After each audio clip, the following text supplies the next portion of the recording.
రైతు సోదరులకు నమస్కారం. ఇవాళ కిసాన్ వాణి కార్యక్రమంలో పప్పుశనగ విత్తన శుద్ధి, రకాలు, అందులో తెగుళ్ళు, పురుగుల నివారణ, ఇంకా యాజమాన్య పద్ధతులు ఇత్యాది విషయాలు తెలియజేయడానికి మన స్టూడియోకు తుమ్మల చెరువు గ్రామ వ్యవసాయ సహాయకులు శ్రీ పి మల్లికార్జున గారు మన స్టూడియోకి వచ్చారు. నమస్కారం సార్. నమస్కారం సార్. సార్, ముఖ్యంగా రేపు రాబోయేటువంటి రబీ సీజన్కు సంబంధించి మనం ముందస్తుగా మరి పప్పుశనగ సాగు గురించి రైతు సోదరులకు తెలియజేద్దాం. మరి ఈ యొక్క పప్పు శనగ సంబంధించి విత్తన శుద్ధి అయితేనేమి, రకాలైతేనేమి ఒక్కొక్కటి వివరంగా రైతు సోదరులకు తెలియజేయండి సార్. రైతు సోదరులందరికీ నమస్కారం అండి. పప్పు శనగ అనేది సాధారణ పంటల్లో భాగంగా ఏంటంటే మనకి ఇది నేలలో ఉండే తేమ, మంచు ద్వారా పండించే ముఖ్యమైన రబీ పంట. మిగతా పంటలతో పోలిస్తే మనకి మొక్కజొన్న అయితేనేమి, మిరప అయితేమి, పత్తి అయితేమి ఇవన్నీ మనకు ఆరుతడి పంటలుగా కాకుండా పంటలుగా పండించినా కూడా మనకు ఈ మంచు ద్వారా పండించే పంటల్లో ముఖ్యమైనది పప్పు శనగ. ఇది ముఖ్యంగా రబీ పంటల్లో మన ఎక్కువగా మన గుంటూరు, ప్రకాశం, నెల్లూరు ఏరియాలో మన ప్రాంతంలో వేసుకుంటుంటారు. ముఖ్యంగా ఏంటంటే ఎటువంటి నేల తయారీలో ముఖ్యంగా ఏంటంటే బాగా సారవంతమైన మధ్యస్థ నేలలు ఈ పప్పు శనగకు అనుకూలంగా ఉంటుంటాయి. ఇంకోటి అదేవిధంగా మురుగునీరు నిలిచే నేలలు మనకి పనికిరాదండి ఈ పప్పు శనగ వేసుకోవడానికి. అదేవిధంగా వచ్చేసి చౌడు నేలలు కూడా ఈ పప్పు శనగ వేసుకోవడానికి పనికిరాదు. ఇంకోటి ఈ రైతు సోదరులు పప్పు శనగ వేసుకునేటప్పుడు జాగ్రత్తగా ముందుగా చూసుకోవాల్సిన విషయం ఏంటంటే విత్తనాల ఎంపిక. ఎటువంటి విత్తనాలు వేసుకోవాలి? ముఖ్యంగా మనకేంటంటే దేశవాళీ రకాలు ఉన్నాయి, కాబూలీ రకాలు ఉన్నాయి. ఈ విధంగా వేసుకుంటే ముఖ్యంగా మన ప్రాంతంలో ఎక్కువగా JG11 అనే వెరైటీ ఒకటి మనకు వేసుకుంటుంటారు. అదేవిధంగా నంద్యాల శనగ అనే రకం వేసుకుంటుంటారు. అదేవిధంగా నంద్యాల శనగ వచ్చేసి 47 రకం వేసుకుంటారు. ఇది ముఖ్యంగా ఏంటంటే 95 నుంచి 110 రోజుల పంట కాలంలో ఉంటుంది. ఈ రకాలు ముఖ్యంగా ఇవి ఎంచుకోవడానికి రైతులు ఎక్కువగా ఇష్టపడేది ఎందుకంటే ఎండు తెగులు అనేది ఎక్కువ తట్టుకునే రకాలు. మనం విత్తనం వేసుకునేటప్పుడు ముందుగా మనం చేయాల్సిన పద్ధతి ఏంటంటే విత్తన శుద్ధి చేసుకుంటే మనము పురుగు మందులు, తెగుల మందులో ఉపయోగించి ఇప్పుడు సాధారణంగా మనం పురుగు మందులు ఉపయోగిస్తుంటాం. అందులో పురుగు మందులు, తెగుళ్ళు ఉపయోగిస్తుంటాం. అందులో ఉపయోగించే దాంట్లో 10% మందు వచ్చేసి మనకు విత్తన శుద్ధిలోనే మనము 10% కన్నా తక్కువ మందు మనం విత్తన శుద్ధిలో ఉపయోగించుకుంటున్నాం. ఈ విత్తన శుద్ధి ద్వారా ఏంటంటే మనకు రకరకాల ఏంటంటే రసం పీల్చే పురుగులైతేనేమి, ఈ వేరు ద్వారా సంక్రమించే వ్యాధులైతేనేమి మనకు విత్తనం ద్వారా మొక్కకు అంటుకోకుండా ఉంటుంది. ఈ విధంగా ఏంటంటే మనం విత్తన శుద్ధి చేసుకోవడం ద్వారా రైతులకి ఎంతో ఉపయోగకరంగా ఉంటుంది. అందులో ముఖ్యంగా ఏంటంటే సాధారణంగా విత్తనం మోతాదు వచ్చేసి దేశవాళీ రకాలైతే 25 నుంచి 30 కిలోలు ఎకరానికి ఉపయోగిస్తాం. అదేవిధంగా కాబూలీ రకాలైతే 45 నుంచి 60 కిలోలు ఎకరానికి ఉపయోగిస్తాం. ఓకే సార్, మరి ఈ యొక్క పప్పు శనగ సంబంధించి మరి మనం ఇప్పుడు చెప్పుకుంటున్నాం, రైతులకు తెలియజేస్తున్న వివరాలు. దీనికి సంబంధించి విత్తన శుద్ధి గురించి వివరంగా తెలియజేయండి సార్. మనం ముందుగా చెప్పుకున్నట్టు ముందుగా ఏంటంటే మనకి వ్యాధి సంక్రమించక ముందు ఏదైనా మనం ఇప్పుడు మన చిన్నపిల్లల్లో టీకాలు, వ్యాక్సిన్లు వేయించుకుంటున్నాం. ఏంటంటే వ్యాధులు రాకుండా మనకు పంటలలో కూడా వ్యాధులు, కీటకాలు అనేది ఎక్కువగా సోకకుండా ఏంటంటే ఈ విత్తన శుద్ధి అనేది మనకు టీకా లాంటిది. ఈ విత్తన శుద్ధి విత్తుకునే ముందు విత్తనానికి ప్రతి కిలో విత్తనానికి 3 గ్రాముల థైరామ్ లేదా క్యాప్టాన్ లేదా 2.5 గ్రాముల కార్బండిజం లేదా 1.5 గ్రాముల వైటావాక్స్తో విత్తన శుద్ధి చేసుకోవాలి. శనగను మొదటిసారి పొలంలో సాగు చేసినప్పుడు రైజోబియం కల్చర్ అనేది విత్తనానికి పట్టించాలి. ఏంటంటే ఇది 200 గ్రాముల రైజోబియం మిశ్రమాన్ని 300 ml లీటర్ నీటితో 10% బెల్లం మిశ్రమ ద్రావణాన్ని కలిపి మనకు విత్తనానికి సరిపోతుంది. ఈ రైజోబియం కల్చర్ మనకు ఉపయోగించుకోవడం వల్ల ఏంటంటే ముందుగా ఏంటంటే ఇవి ఎక్కువగా వేరుకుళ్ళు, ఎండు తెగులు ఇవన్నీ రాకుండా మీకు ఇంతకుముందు చెప్పినట్టే మనకు వ్యాధి వచ్చిన తర్వాత కాకుండా రాకముందు ఈ విత్తన శుద్ధి అనేది ఉపయోగపడుతుంది. అదేవిధంగా ఏంటంటే దాదాపు విత్తనాలు మనం సాలల్లో రకాలు వేసుకుంటాం, విత్తన శుద్ధి చేసుకుంటాం, అదేవిధంగా ఎదబెట్టుకుంటుంటాం. ఈ విత్తన శుద్ధి ఏంటంటే విత్తే దూరం సాల మధ్యలో ఇవన్నీ వేసుకుంటాం, శనగలో ఇవన్నీ చల్లుకుంటుంటారు. విత్తన శుద్ధి గురించి కూడా రైతు సోదరులకు చెప్పడం జరిగింది మల్లికార్జున గారు. అయితే ఈ పప్పు శనగ సాగు సంబంధించినటువంటి యాజమాన్య పద్ధతులలో భాగంగా మరి ఏమేమి జాగ్రత్తలు తీసుకోవాలి? ఇందులో తెగుళ్ళు, ఇందులో మరి పురుగుల నివారణ ఇలాంటివి ఉంటాయి కాబట్టి ఒక్కొక్కటి వివరంగా తెలియజేయండి సార్. ముఖ్యంగా ఏంటంటే మనం విత్తనం వేసుకున్న తర్వాత, మనం నాటుకున్న తర్వాత ఏంటంటే రకరకాల యాజమాన్య పద్ధతులు పాటిస్తూ ఉండాలి. ముఖ్యంగా ఏంటంటే మనకి ఎరువుల యాజమాన్యం, పురుగు మందుల యాజమాన్యం మనకి ముఖ్యంగా మనకు దిగుబడి అనేది ప్రభావితం చేస్తుంటుంది. ఈ ఎరువుల యాజమాన్యంలో ముఖ్యంగా మనం పాటించాల్సింది ఏంటంటే సేంద్రియ ఎరువులు దాదాపు చివరి దుక్కిలో ఎకరాకి దాదాపు 2 నుంచి 3 టన్నుల పశువుల ఎరువు మనం పశువుల ఎరువు ద్వారా మనము సేంద్రియ ఎరువు నేలకి అందించినట్టయితే ఆ నేల అనేది సారవంతంగా ఉంటుంది. ఆ సారవంతమైన భూమి ద్వారా మొక్కలు అనేది పోషకాలు అనేది మొక్కకు అందుబాటులో ఉంటాయి. ఈ సేంద్రియ ఎరువుల తర్వాత మనకు జీవన ఎరువులు రైజోబియం లాంటి కల్చర్ విత్తనానికి పండించిన ద్వారా జీవన ఎరువులు కూడా ఉపయోగించుకోవచ్చు. అదేవిధంగా మనకు పాస్పోబ్యాక్టర్ అనేది ఎకరాకి 2 కిలోల చొప్పున సేంద్రియ ఎరువుతో కలుపుకొని మనకు మొక్కలు అందించడం ద్వారా మనకు పాస్పరస్ అనే మూలకం వచ్చేసి మనకు మొక్కకు అందుబాటులో ఉంటుంది. ఇంకా రసాయనిక ఎరువులకి వచ్చేస్తే మనకి ఎక్కువగా ఏంటంటే ఎక్కువ కూడా మనకు పప్పు శనగలో ఉపయోగించుకోవాల్సిన అవసరం ఏమి ఉండదు. దాదాపు ఏంటంటే 8 కిలోల నత్రజని, 20 కిలోల భాస్వరం, 8 కిలోల పొటాషియం, అదేవిధంగా 40 కిలోల గంధకం అంటే మనం సల్ఫర్ అంటుంటాం. ఈ గంధకం ఏంటంటే గింజ యొక్క నాణ్యత పెరిగిద్ది. గింజ యొక్క నాణ్యత పెంచడానికి ఈ సల్ఫర్ అనేది ఈ మూలకం అనేది మనకి ఎక్కువగా అదేవిధంగా పైపాటిగా ఎరువుల్లో మనం వేసుకున్నప్పుడు ఈ విధంగా అనేది ఎరువులు, జీవన ఎరువులు, అదేవిధంగా సేంద్రియ ఎరువులు ఇంకొకటి విషయం ఏంటంటే మనకి ఎక్కువగా సూక్ష్మ పోషకాల లోపాలు అనేది మనకు ఈ పప్పు శనగలో ఎక్కువగా కనిపిస్తుంటుంది. ముఖ్యంగా ఇందులో వచ్చేసి జింక్ లోపం అనేది ఎక్కువగా కనిపిస్తుంటుంది. ఈ జింక్ అనేది దాదాపుగా అన్ని రకాల నేలల్లో ఈ సమస్యాత్మకంగా రబీలో ముఖ్యంగా ఏంటంటే ఉన్న క్రాప్లో వరి అయితేనేమి, పప్పు శనగ అయితేమి, వివిధ రకాల పంటలో చలి ఎక్కువగా ఉండడం వల్ల ఈ జింక్ అనేది ఎక్కువగా పోషక లోపం అనేది ఏర్పడుతుంటుంది. ఈ జింక్ లోపం అనేది మొక్కం ఎలా గుర్తిస్తామంటే ఎదుగుదల లోపిస్తుంటుంది మొక్కలో ముఖ్యంగా. అదేవిధంగా ఆకులు వచ్చేసి కనుపుల మధ్య వచ్చేసి దూరం తగ్గిపోతుంటుంది. ఈ విధంగా ఏంటంటే మనకు శనగ ఆకులు చూసినప్పుడు ఆకుల మీద చిన్న చిన్న కాలిపోయిన లాంటి మచ్చలు ఏర్పడుతుంటాయి. ఈ విధంగా మనము జింక్ లోపాన్ని మనము గుర్తించుకోవచ్చు. ఈ లోపాలకి మనం ఏంటంటే మన నివారణకు ఎకరాకు 20 కిలోల జింక్ సల్ఫేట్ను ఆఖరి దిక్కులో మనం వేసుకుంటే ఈ లోపాన్ని మనము సవరించుకోవచ్చు.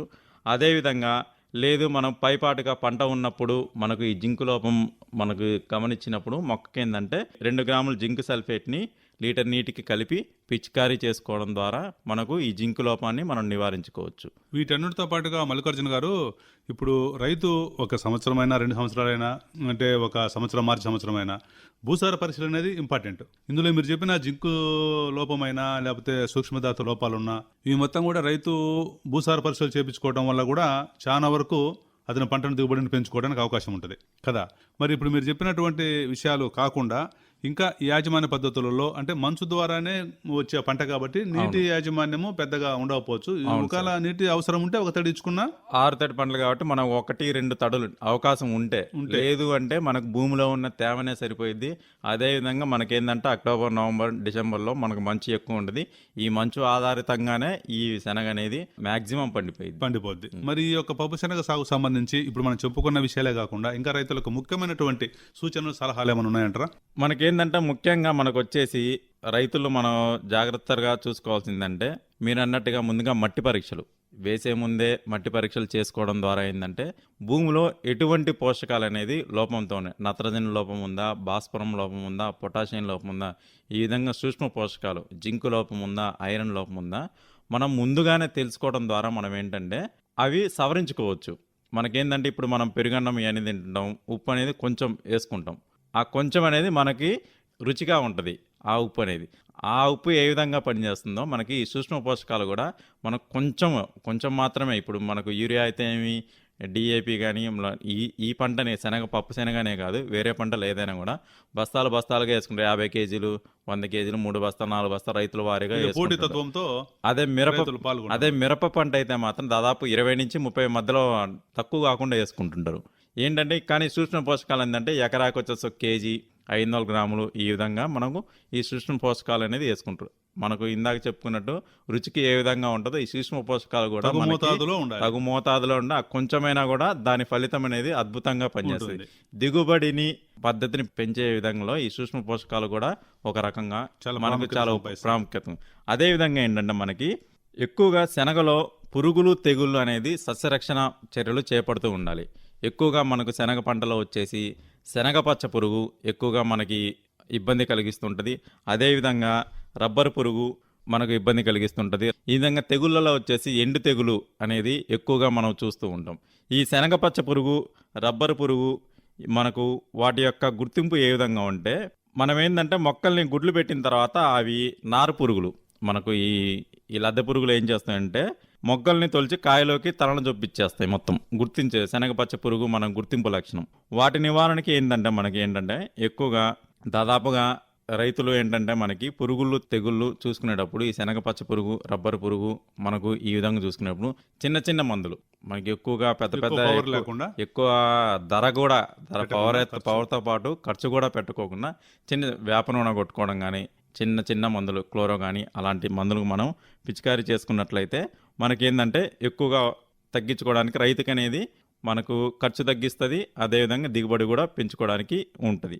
ఇంకేంటంటే ఇది ఎక్కువగా మనకి ఏంటంటే అనుకూల వాతావరణం ఎప్పుడు వస్తుందంటే మనకి మొగ్గ, పూత మరియు పిందె దశలో వర్షం మనకు నవంబర్, డిసెంబర్ నెలలో వర్షాలు ఈ ప్రాంతంలో ఎక్కువగా పడుతుంటాయి. ఆ చిరుజల్లులు పడినప్పుడు రాత్రికి ఉష్ణోగ్రతలు మనకు రాత్రిపూట ఉష్ణోగ్రతలు ఒకసారికి పెరిగిపోతాయి. అటువంటి వాతావరణంలో ఈ శనగపచ్చ పురుగు యొక్క ఉధృతి అనేది ఎక్కువగా ఉంటుంది. అదేవిధంగా ఏంటంటే రబ్బర్ పురుగు కూడా తొలి 20 నుంచి 25 రోజుల్లో బెట్ట వాతావరణ పరిస్థితులు తర్వాత వచ్చేసి అధిక వర్షపాతం మనకు బెట్ట నుంచి ఎక్కువగా వెంటనే వర్షాలు పడుతుంది. ఆ సమయంలో కూడా ఈ రబ్బర్ పురుగు యొక్క ఉధృతి అనేది ఎక్కువగా ఉంటుంది. వీటన్నిటికీ ఏంటంటే మనము క్లోరోపైరిఫాస్ 2.5 ml 2.5 ml లీటర్ నీటికి, అదేవిధంగా మనకు వచ్చేసి నవాల్యునాన్ అలాంటి మందులు మనకు 2 నుంచి 3 సార్లు ఒక వారం వ్యవధిలో మనం పిచికారీ చేసుకున్నట్లయితే ఈ పురుగుల యొక్క ఉధృతి అనేది మనం తగ్గించుకోవచ్చు. ముఖ్యంగా వచ్చేసి ఇందులో ఎక్కువగా మనకు శనగ పంటలో ఎక్కువగా కనిపించేది ఎండు తెగులు. దాదాపు రైతులందరికీ అక్కడక్కడ ఎండు తెగులు అనేది అవగాహనే ఉంది. వాళ్ళు ఏంటంటే ముఖ్యంగా మనం ఏంటంటే ఇందాక మనం మొదటగా చెప్పుకున్న విధంగా ఏంటంటే విత్తన శుద్ధి జరుపుకోవడం ద్వారా ఈ ఎండు తెగులు అనేది దాదాపు 90% మనం తగ్గించుకోవచ్చు. మనం వ్యాధి రాకముందు మనము ఈ విధంగా ప్రాక్టీస్ చేసుకున్నట్లయితే మనకు వచ్చిన తర్వాత కన్నా రాకముందు నుంచే మనం ఈ చిన్న చిన్న విత్తన శుద్ధి ఇలాంటి మనము మట్టి పరీక్షలు ఇలాంటి చేసుకున్నట్లయితే మనకు ఇటువంటి వ్యాధులు అనేది రాకముందే మనం నివారించకుండా వచ్చిన తర్వాత మనం చిన్న చిన్న మందులు ఏంటంటే భూమిలో ఉన్న ఈ శిలీంధ్రాలు అనేది వ్యాపిస్తుంటాయి. ఈ ఎండు తెగులు వచ్చేసి భూమిలో ఉన్న శిలీంధ్రాల ద్వారా మనకు వ్యాపిస్తూ ఉంటుంది. వీటి నివారణకు మనకు ఏంటంటే ఇందాక అన్నట్టు మనకు ఎండు తెగులు తట్టుకునే రకాలు మనం సాగు చేసుకున్నట్లయితే ఈ ఎండు తెగులుని కొంతవరకు తట్టుకోవచ్చు. అందులో రకాలు వచ్చేసి మనకు చెప్పుకున్నట్లే JG11, నంద్యాల శనగ 1, నంద్యాల శనగ 47 రకాలు మనకు ప్రాచుర్యంలో ఉన్నాయి. ఇవన్నీ కూడా మనకు ఎండు తెగులు తట్టుకునే రకాలు మనకు రైతువారిగా మనం వేసుకున్నాం. అదేవిధంగా ఏంటంటే జీవరసాయన పద్ధతిలో మనం ఎండు తెగులకి ఏంటంటే ట్రైకోడర్మా విరిడి మిశ్రమాన్ని 10 గ్రాములు 1 కిలో విత్తనానికి మనం విత్తుకోవడం ద్వారా కూడా మనము ఈ ఎండు తెగుల్ని మనం తగ్గించుకోవచ్చు. ఇంకోటి ముఖ్యంగా ఏంటంటే మనకు ఈ శనగలో ఎరువులు యాజమాన్యం, పురుగుల యాజమాన్యం ఇంకొకటి మనకు ఈ విధంగా తీసుకున్న తర్వాత ఏంటంటే మనకు హార్వెస్టింగ్ అంటే కోత కోసే సమయంలో కూలీల సమయం ఎక్కువగా మనకి ఇబ్బంది పడుతుంది. ఇప్పుడు ఏంటంటే కొన్ని రకాలు వచ్చేసాయి. ఇవన్నీ ఏంటంటే మిషన్ హార్వెస్టింగ్ ద్వారా మనం ఏంటంటే మనం తీసుకోవచ్చు. మనము మిషన్ హార్వెస్టింగ్ రకాలు తీసుకొని దాని ద్వారా మనం నాట్లు వేసుకొని మనం తీసుకుంటే కూలీల కొరత నుంచి మనం కొంచెం ఖర్చు తగ్గించుకోవచ్చు. ఈ విధంగా మనము మొదటి నుంచి చివరి దశ వరకు విత్తన శుద్ధి చేసుకోవడం, ఎరువుల యాజమాన్యం చేసుకోవడం, పోషకాల ద్వారా ముఖ్యంగా మనం ఖర్చు తగ్గించుకోవడం, ఈ పురుగులు తెగుళ్ళ మందుల ద్వారా ఖర్చు తగ్గించుకోవడం, ఈ కూలీల కొరతల నుంచి మిషన్ హార్వెస్టింగ్ ద్వారా తీసుకోవడం ద్వారా మనం శనగ పంటలో తక్కువ ఖర్చుతో ఎక్కువ దిగుబడులు సాధించుకోవచ్చు. ఓకే అండి మల్లికార్జున గారు, మరి చక్కటి విషయాలు రైతు సోదరులకు పప్పు శనగ సాగు సంబంధించి వివరంగా చెప్పారు. అయితే చివరిగా నాది ఒక మాట, ఇప్పుడు పంట మార్పిడి విధానం ద్వారా కూడా దిగుబడి ఎక్కువ వచ్చేదానికి అవకాశం ఉంటుంది. ఈ పురుగులు మనం చెప్పుకున్నటువంటి కానీ లేకపోతే మనం చెప్పుకున్నటువంటి ఇప్పుడు మట్టి పరీక్షల విషయం సంబంధించి పంట మార్పిడి విధానం కూడా చాలా ప్రాధాన్యత సంతరించుకున్నది. దీని గురించి రైతులకు 2 మాటలు. పంట మార్పిడి ద్వారా ఏంటంటే ఇప్పుడు ఒకే నేలలో మనం ఒకే పంట ఇప్పుడు పొగాకు వేసుకుంటాం, ఒకే నెలలో వేసుకుంటాం. ఆ పంట అనేది మళ్ళీ వచ్చే నెల దిగుబడి ప్రభావితం చూపిస్తుంది. ఇప్పుడు పపాయ వేసుకుంటారు, అది వేసుకున్నప్పుడు ఏంటంటే వచ్చే సంవత్సరం కానీ మళ్ళీ పపాయ వేసిందంటే మొత్తం వైరస్ సోకిస్తుంది అదే నెలలో.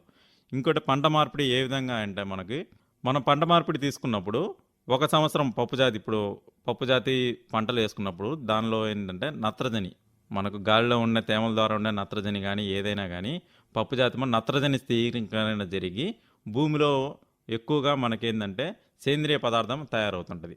అదేవిధంగా ఏంటంటే మనకు ఈ పచ్చిరొట్ట ఎరువులు మన పంట మార్పిడిలో భాగంగానే ఈ పచ్చిరొట్ట ఎరువులు మనం ముందుగా వేసుకొని మనం చేసుకున్న తర్వాత మనం ఈ సంవత్సరం పత్తి వేసుకుంటాం, దాని తర్వాత చిల్లి, దాని తర్వాత మొక్కజొన్న ఏదైనా ఈ విధంగా చేసుకుంటే కొన్ని తెగుళ్ళు పురుగు మందులు ఏంటంటే కోశస్థ దశలోకి వెళ్ళిపోతాయి. అంటే ఒక విధంగా ఇప్పుడు ఇక్కడి నుంచి ఈ పురుగు అనేది ఈ సమయంలోనే వస్తుంది, తర్వాత వచ్చేసి ఈ పంట తర్వాత అదే ఆ నిద్రావస్థలోకి వెళ్ళిపోయింది, అదే ఆ శనక్కి రాదు. ఇప్పుడు శనగ పచ్చ పురుగు ఉంది, ఆ శనగలో ఉంటుంది, నువ్వు అది తీసేసి ఇంకో పంట వేసుకున్నావు, మనకు ఆ ఉధృతి అనేది తగ్గిపోయింది. ఓకే సార్, మరి పంట మార్పిడి విధానం గురించి కూడా రైతు సోదరులకు తెలియజేశారు. పప్పు శనగకు సంబంధించి విత్తన శుద్ధి, రకాలు, యాజమాన్య పద్ధతులలో మరి తెగుళ్ళు, ఈ పురుగుల నివారణ, అదేవిధంగా ఈ యొక్క మట్టి పరీక్షల గురించి ఇత్యాది విషయాలు రైతు సోదరులకు చక్కగా తెలియజేశారు. తుమ్మల చెరువు గ్రామ వ్యవసాయ సహాయకులు శ్రీ పి మల్లికార్జున గారు చక్కటి విషయాలు రైతు సోదరులకు అందించినందుకు మరొకసారి ధన్యవాదాలు సార్. నమస్తే. రైతు సోదరులందరికీ నమస్కారం అండి.